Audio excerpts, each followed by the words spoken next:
नमस्कार, आप सभी का स्वागत है सुरागीलाल न्यूज चैनल के प्रदेश बुलेटिन में। मैं हूं अनुश्री भारद्वाज और नजर आते हैं इस वक्त की फटाफट खबरों पर। लोकसभा चुनाव से पहले आप पार्टी को लगा बड़ा झटका। पूर्व प्रदेश उपाध्यक्ष सहित कई पदाधिकारियों ने दिया इस्तीफा। पंजेश्वर की 5 नदियों के संगम पर उभरा श्रद्धा का सैलाब। कुमाऊं कमिश्नर दीपक रावत ने किए बाबा ब्यानधुरा के दर्शन। ग्रामीणों की मुख्यमंत्री से गुहार, अब तो सुध ले सरकार। राम मंदिर को लेकर पूरे देश में जश्न का माहौल। मकर संक्रांति से शुरू हुआ बीजेपी का मेगा ज्वाइनिंग अभियान। कॉर्बेट के फाटो जोन में बढ़ाई जा रही पर्यटन गतिविधियां। क्रिकेट टूर्नामेंट के फाइनल मैच में मुख्य अतिथि के रूप में पहुंचे पूर्व दर्जा राज्य मंत्री बिट्टू कर्नाटक। मशहूर लोक गायक इंदर आर्य ने दी अपनी सुंदर प्रस्तुति। पीएम मोदी बोले शिवपुरी की आदिवासी महिला से हुए प्रभावित। कुमाऊं की फॉरेंसिक लैब की स्थापना दिवस पर हुआ कार्यक्रम का आयोजन। अब खबरें विस्तार से। लोकसभा चुनाव से ठीक पहले उत्तराखंड में आम आदमी पार्टी को एक बड़ा झटका लगा है। पूर्व प्रदेश उपाध्यक्ष और लोहाघाट विधानसभा के पूर्व विधायक प्रत्याशी राजेश बिष्ट सहित 200 से अधिक पदाधिकारियों व कार्यकर्ताओं ने आम आदमी पार्टी से इस्तीफा दे दिया है। आपको बता दें, राजेश बिष्ट ने मीडिया में बयान जारी करते हुए बताया कि पिछले 9 वर्षों से वह और उनके साथी निस्वार्थ पार्टी के लिए कार्य कर रहे थे, लेकिन शीर्ष नेतृत्व द्वारा पार्टी पदाधिकारियों व कार्यकर्ताओं की ओर ध्यान नहीं दिया जा रहा था। वहीं पिछले 3 महीनों से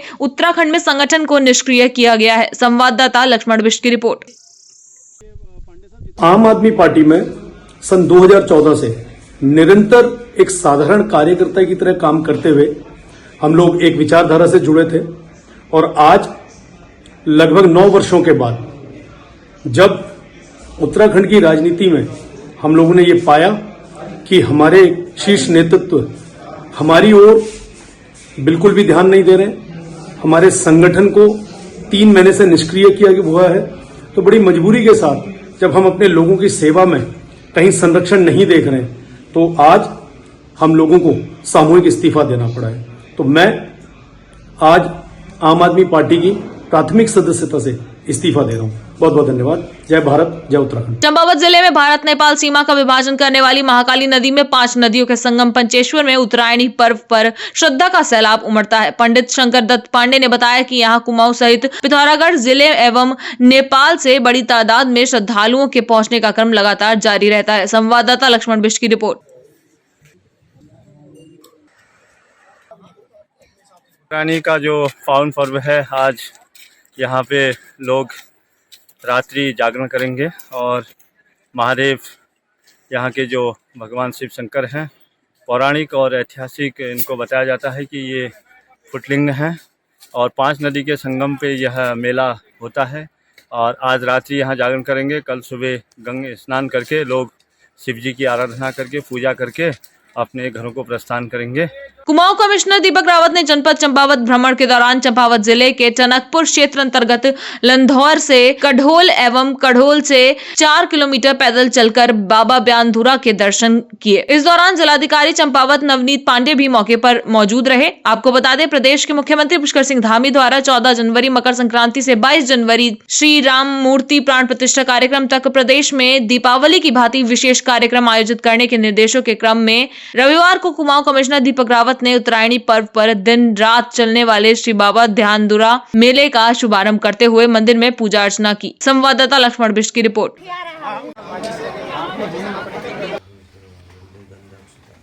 ब्यानधुरा महाराज के आज दर्शन किए। डीएम साहब भी साथ में हैं, फॉरेस्ट डिपार्टमेंट में हैं और श्रद्धालुगढ़ भी यहाँ पे हैं। कुछ डिमांड्स यहाँ पे श्रद्धालुगढ़ों की ओर से आई है। एक तो ये कि यहाँ पे स्थायी व्यवस्था हो पानी की, पानी ऊपर तक पहुँचे। साथ ही साथ ये जो रास्ता है जहाँ पे ब्यानधुरा का मंदिर है और माता जी के मंदिर के बीच में, इसकी मरम्मत की भी यहाँ पे डिमांड की गई है, जो कि सही डिमांड है, इसको होना चाहिए। तीसरा, फ़ोन की कनेक्टिविटी का मसला है, इसको दिखवाया जाएगा। और डांडा के लोगों ने कहा है कि वहाँ पे सड़क भी वहाँ पे पहुँचे। बीच में जो कठौल में जो एक तोक है, वहाँ पे सड़क की डिमांड भी थी और एक पैदल पुल की भी वहाँ पर डिमांड है, जो मेरे हिसाब से सही डिमांड है। और माननीय मुख्यमंत्री जी के भी निर्देश थे कि एक बार यहाँ पे दौरा करके आएँ, तो इसको आज देखा है। तो इन सभी जो यहाँ पे डिमांड्स हैं, इन पे जल्दी हम DPRs बनवाएंगे और इन पे तत्काल काम शुरू करवाएंगे, ताकि समय रहते कम से कम अगले साल से पहले जब यहाँ पे दोबारा मेला होगा, ये व्यवस्था यहाँ पे अच्छी मिलेगी। चंपावत जिले में आज भी कई क्षेत्रों में सड़क तक नहीं पहुंच पाई है। इन्हीं क्षेत्रों में से एक है चंपावत जिले का दूरस्थ तल्ला खतौली का भीजर तोक, जहाँ के ग्रामीण देश की आजादी के 76 साल बाद भी सड़क के लिए संघर्ष करते हुए नजर आ रहे हैं। उनका कहना है कि आज तक उनके गांव में सड़क न पहुंच पाने के कारण वह किलोमीटर पैदल चलकर सर पर बोझ ढो रहे हैं एवं मरीजों को डोली के सहारे सड़क तक पहुंचाया जा रहा है। इसके अलावा बुजुर्गों को वृद्धावस्था पेंशन व अन्य कार्य के लिए 2 दिन का समय लगता है, तो वहीं बच्चे स्कूल जाने के लिए खतरनाक जंगली रास्तों व नदी को पार कर स्कूल पहुंचते हैं। कई बार तो गर्भवती महिलाओं की अस्पताल ले जाते समय जंगल में ही डिलीवरी हो जाती है। संवाददाता लक्ष्मण बिष्ट की रिपोर्ट।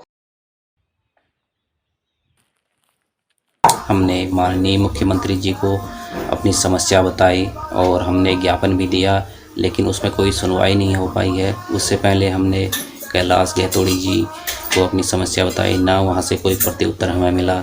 और कई बार हम सीएम पोर्टल में अपनी समस्या को दर्ज करा चुके हैं, ना वहाँ से कोई हमें रिप्लाई मिला। बीजेपी कार्यालय में हमने अपनी समस्या बताई, ना वहाँ से हमें कोई आश्वासन मिला। सीएम कैंप कार्यालय टनकपुर में हमने केदार ब्रजवाल जी को अपनी समस्या बताई, ना वहाँ से हमारी सुनवाई हो पाई है। और जितनी बार मंडल अध्यक्ष बनते हैं उनको हम अपनी समस्या बताते हैं, ना वो लोग हमारी समस्या को सुनने के लिए तैयार हैं। अब ऐसी परिस्थिति में हम जाएं तो कहाँ जाएं? उत्तराखंड सरकार से मेरा यह सवाल है। तो अब आगामी जो लोकसभा चुनाव होने हैं उनमें अगर हमारी समस्या का समाधान नहीं होता है तो हम पूर्ण रूप से चुनाव बहिष्कार करेंगे, अपना मत नहीं डालेंगे। चाहे तो एक साथ होनी चाहिए, सब लोग एक साथ बैठना ही नहीं चाहते।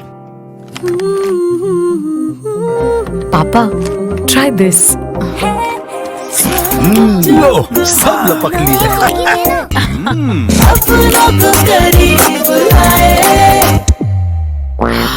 ये क्या हाल कर दिया है रूम का? बस कल से चाय? कल से चाय मेरे रूम में। देवर पान नमकीन। उत्तराखंड कांग्रेस की नवनियुक्त प्रदेश प्रभारी कुमारी शैलजा प्रभारी बनने के बाद आज पहली बार देहरादून पहुंची, जिस दौरान कांग्रेस कार्यकर्ताओं और पदाधिकारियों ने जगह जगह उनका भव्य स्वागत किया। वहीं पार्टी पदाधिकारियों के साथ उन्होंने बैठक कर चुनाव की रणनीति पर मंथन किया। संवाददाता सुनील राज की रिपोर्ट।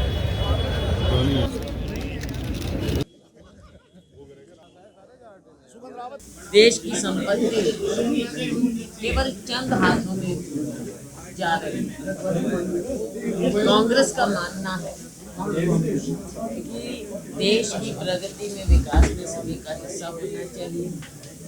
जो आज छोटे उद्योग हैं, जो नॉर्मल लोग MSME समझ लीजिए, पकौड़े बेचने से ऊपर की मैं बात कर रही हूँ, छोटे छोटे उद्योग लगा सकते हैं, अपना काम कर सकते हैं। उनका सबका काम आज के दिन खत्म हो रहा है। आप ये समझ लीजिए कि मिडिल क्लास को खत्म किया जा रहा है। इसलिए ज़रूरी है आज जो राहुल जी बात उठाते हैं कि चंद हाथों में देश की संपत्ति नहीं जानी चाहिए। कांग्रेस पार्टी कभी उद्योग के खिलाफ नहीं है, ना होगी, उद्योग के खिलाफ नहीं है, लेकिन कुछ हाथों में सब कुछ जाने के खिलाफ जरूर है, क्योंकि आम जनता को भी कुछ ना कुछ संपत्ति का हिस्सा मिलना चाहिए, देश की प्रगति में उनका हिस्सा मिलना चाहिए। इस तरह की बातें बेबुनियाद बात होती हैं। ये दुख की बात होती है कि हमेशा कांग्रेस में पहचान बनाकर कुछ लोग बाद में इस तरह की बातें करके पार्टी छोड़ते हैं।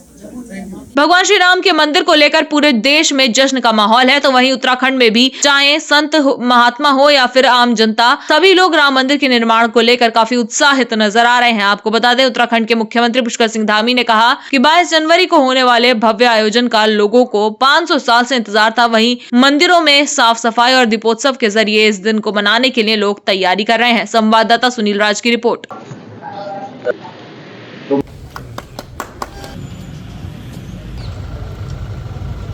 शुभ कार्य तो भगवान राम के अपने जन्म स्थान पर विराजित होने से पहले ही शुरू हो गए हैं और पूरे देश के लिए ये बहुत ही ऐतिहासिक और गौरवान्वित करने वाला दिन आ रहा है।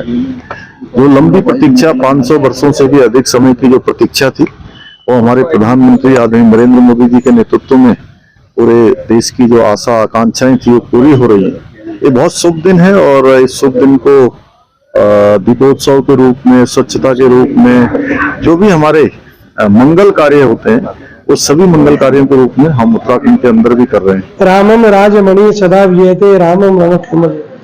भगवान प्रभु सती त्रेता द्वापर कली सब में इनका वास रहा है, कण कण में वास रहा है।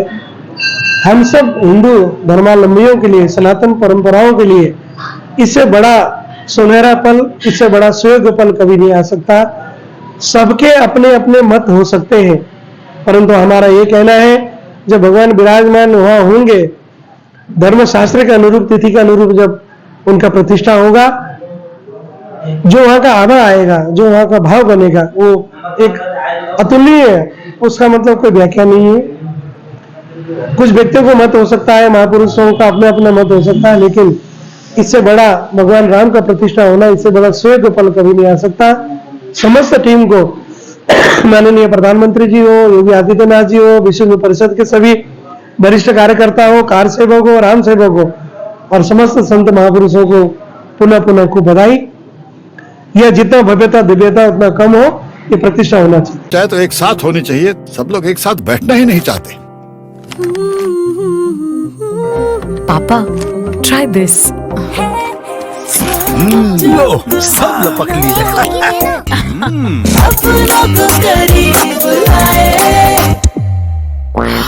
ये क्या हाल कर दिया है रूम का? बस कल से चाय। कल से चाय मेरे रूम में। देवर पान नमकीन।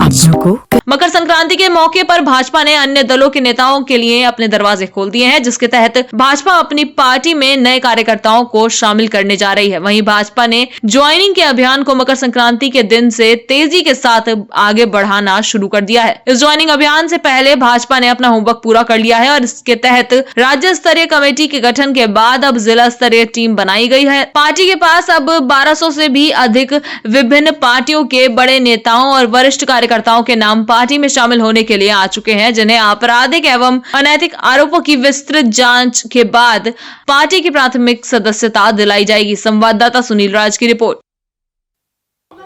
आम आदमी भी आएगी, कांग्रेस भी आएगी, सपा भी आएगी, पता नहीं कितने लोग आते हैं, लगभग 700 की संख्या। हम कल तक 500 संख्या बता रहे थे, लेकिन 1200 की संख्या में से कल फिर हमने और छटनी की है। अब 700 लोग हमने आज बुला दिए हैं और लगातार ये क्रम आज से प्रारंभ हो गया है और 30 जनवरी तक भव्य रूप में सदस्यता कार्यक्रम चलेंगे सब जगह। विश्व प्रसिद्ध जिम कॉर्बेट नेशनल पार्क से सटे तराई पश्चिम वन प्रभाग के फाटो पर्यटन जोन में जल्द ही 20 से अधिक पर्यटक एक साथ रात्रि विश्राम का आनंद उठा सकेंगे। इसके लिए शासन ने विभाग को 1 करोड़ रुपए का बजट स्वीकृत किया है। वहीं इस बजट से पर्यटकों के लिए 2 नए ट्री हाउस व 5 इको हट का निर्माण कराया जाएगा। इसके साथ ही जोन की सुरक्षा चौकियां, मार्ग आदि को भी दुरुस्त करने की कार्रवाई की जा रही है। संवाददाता राजीव अग्रवाल की रिपोर्ट। जो काम हम लोगों ने प्रपोज किए थे, सरकार ने उसके लिए बजट रिलीज कर दिया। 1 करोड़ रुपए उसके लिए जारी हो गया है और उसमें काम बहुत तेजी से चल रहा है। उसके अंदर 2 ट्री हाउस बनने हैं, 5 इको हट्स बननी थी। उसके अलावा बहुत सारी जो हमारी पुरानी अबेंडेंट चौकियां थी उनको दोबारा से रिस्टोर करके हमको वो बनाना था। उसके अलावा वहाँ पे जनरेटर्स और पावर प्लांट्स वगैरह वो सब लगने, वो सब कार्रवाई बहुत तेजी से चल रही है। उम्मीद है हमको कि 5 जो इको हट्स हैं उसमें से 2 तो हम इसी समय चालू कर देंगे, इस महीने के आखिर में। और उसके अलावा जो रिपेयर, बिल्डिंग वर्क्स का रिपेयर हुआ है वो भी लगभग पूर्ण होने की ओर है। जल्दी ही हमारे कम से कम 15 से 20 लोगों के रुकने की व्यवस्था अगले महीने से शुरू। रविवार को हवालबाग के ऐतिहासिक मैदान में रॉयल राजपूत मटेला और कसार देवी वॉरियर्स के बीच क्रिकेट टूर्नामेंट का फाइनल मुकाबला खेला गया। इस दौरान मुख्य अतिथि के रूप में पूर्व दर्जा राज्य मंत्री बिट्टू कर्नाटक और विशिष्ट अतिथि के रूप में जिला पंचायत सदस्य महेश नयाल उपस्थित रहे। संवाददाता हेमंत सिंह मेहरा की रिपोर्ट। उधम सिंह नगर के बाजपुर में उत्तराखंड के प्रसिद्ध लोक गायक इंदर आर्य ने बाजपुर के हरपुरा हरसान स्थित विद्या निकेतन विद्यालय में आयोजित उत्तरायणी मेले में पहुंचकर अपने गीतों से लोगों को झूमने पर मजबूर कर दिया। वहीं इससे पूर्व मेले का शुभारंभ नैनीताल के पूर्व विधायक संजीव आर्य ने किया। संवाददाता लव श्रीवास्तव की रिपोर्ट।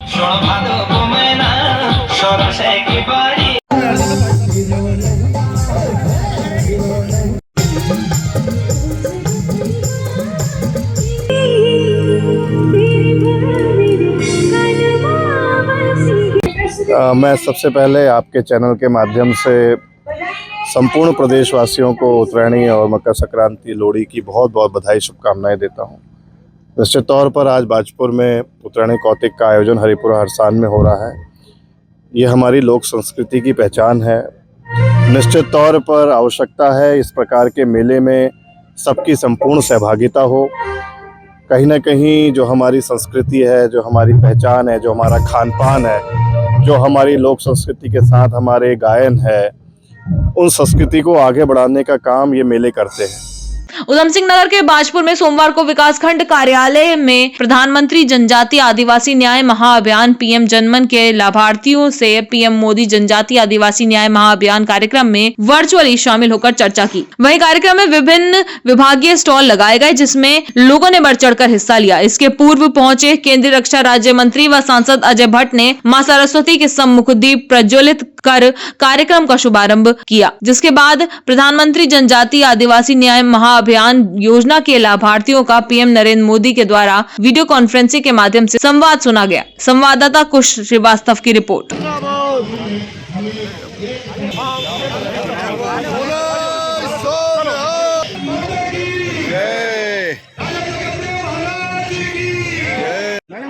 मैं भिजवा देना भाई, सब ये दिक्कत आएगी। तो माता सबरी की याद आना बहुत स्वाभाविक, क्योंकि माता सबरी हो, केवट हो। योजना का शुभारंभ हो गया है। हमारे जितने आदिवासी क्षेत्र हैं वो वंचित थे पेयजल से, वंचित थे शिक्षा से, वंचित थे कनेक्टिविटी से, संस्कारों से, संस्कृति से, सारी चीज़ों को वंचित थे, जल से, पेयजल से। एक एक करके हर समस्या का समाधान हमारी इन योजनाओं में किया जाएगा।